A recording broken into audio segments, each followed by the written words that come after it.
The whole lot's all they had. They haven't paid down $160 for the land, which is $1 an acre down payment.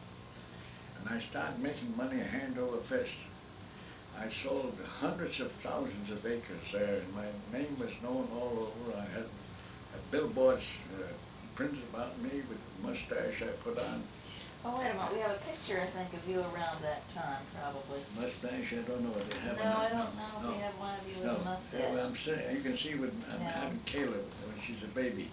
Well, I don't find that picture here, but see, here is these two pictures, sir. Can you see these? Yeah, but he can't see that one. No, well, he can't see them, but let's, Dad, these, can you see these pictures up here, these two? You with the shoelaces. This is when you were a boy in New York? New York City. And this one? What year is that? That's 1907. I just left for Winnipeg, for Canada. Oh, that was the beginning of your going to Canada. And this is you with your partner, Sam Sager? Yeah, that's right, 1908. 1908. Okay, well, the others are much later. Okay. Yes.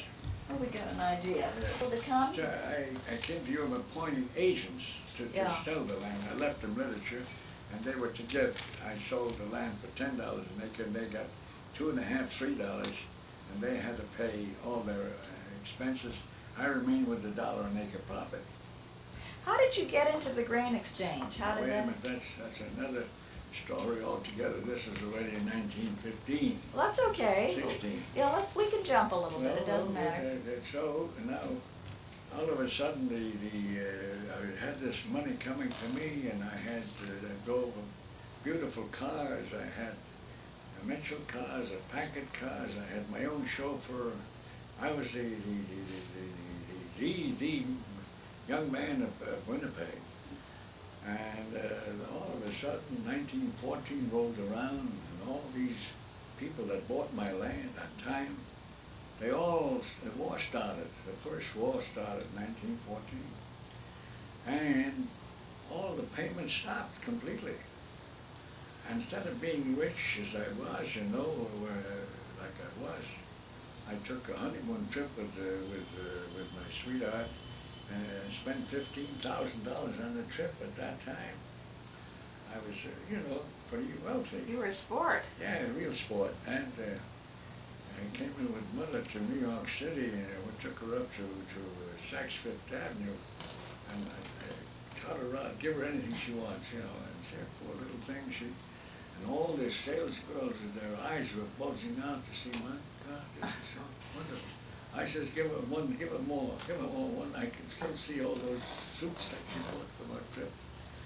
And then we stopped off and stayed at the McAlpin Hotel. And that was then the hotel in New York, 1914. Mm-hmm. The McAlpin Hotel was the newest hotel. And we went to Cuba, and we went all through, we took a boat ride, and we went around, and we got back, and we got back from this trip, the war started. Just a few months after that, the war started, and all my money, my millions disappeared. I was broke. Well, I didn't know what the hell to do, so I started looking for a job. Well, there was no job to be had because there was no factories in Winnipeg. Everybody was joining the army or had something to do with going to war. So I joined also the war, see? And they kept me for about 3 months, and they found my eyes are so bad that they mustered me out. They couldn't take me because at that time they were shooting with one rifle, one bullet. They didn't need a guy with bum eyes. They told me they had to get out, and I had to look for something else to do. So I turned around and I figured out that the farmers, I read an article about Shapiro in California made an orange, what do you call that, orange? Orange drink? No, oranges.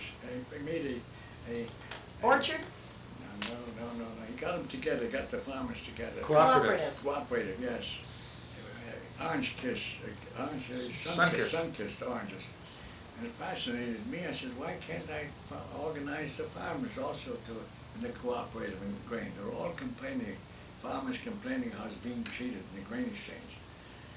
And I turned around and got a couple of my guys that I had in the real estate business, and we formed this company. We went out and talked in countries and different towns, and we organized the farmers, and we called the company the Grain Growers Grain Company. I had a speech worked out for them perfectly, and they joined up. What was the The only speech? people that had a little money.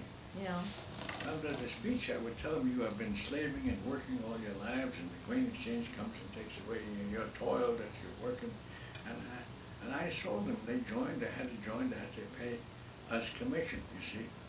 We got 15% commission for every dollar they became a member. Well, I was with them for about a year, not quite a year, and I succeeded in making a few $1,000s. And I told them how you gentlemen don't need me anymore. I made the president, vice president, and so forth. And they said, my God, you're not leaving us. I said, yes. Well, what does you want more money? I said, no, that you don't need me anymore. You just go among yourselves and sell your own stock, and you don't need me. My presence is not valuable to you anymore. I said, besides, I just came in to help you. I've done it. My job is finished, and they paid me, and I made a few $1,000s. With that few $1,000s, I went to work, and I saw an old jewelry store, which called Thorman and Company. And Let me just interrupt. Where was the time you went to the priests and you got them to help you out? What was this during this period with the grain exchange? No, this right now, I'll get to that. Okay, good. I'll get to that. And then I went in back again at that time, the jewelry business. I bought this old jewelry store out, and I figured I can auction off this merchandise. And besides, it's one thing I want to get back in business. And I paid out a few $1,000s for the stock, and lo and behold, I was right. I started importing started buying also some Japanese goods to fill in with this Thorman stock, and I sold it all and remained with the business and still had $50,000 profit for less than a year. Then I thought I would, I started reading about Japan. Japan fascinated me. I said, this is a country that I feel would take the place of Germany, making smallware, cutlery, pencils, musical instruments, and things of that nature. And I wrote away to the Japanese government there, asking them to put me in touch with manufacturing plants. And they have an institution called the Chamber of Commerce, some other name, and they referred me to certain factories. And these factories, if they asked me, first of all, before we recommend, we want to know this. Our company, this factory, so-and-so shows. Well, let me just ask you, what was your idea? What did you want? Samples from them? I wanted samples from them and get the price structures from them. Mm-hmm. And in order to get them, they want to know who we are. And you had no money really to buy. No, I had, certainly I had worth $20,000, $20,000, maybe $40,000 as buttons. I wanted to buy millions of dollars worth of merchandise, see, and they said, they gave me the Commution Company worth $70 million. Another company, Takashima, Sama, $80 million, and they showed me other ones or something. And I said, I answered them with this letter. Here's the letter. Oh, wait a minute. They asked you to let them know. Let them know. Now I've got what to reply. You had. Yeah, now right. I'm replying, and I said, dear sirs, I'm very, very pleased to receive your most welcome letter informing me about your financial standing in these various corporations and banks and manufacturing plants, their reliable and financial obligations and so forth.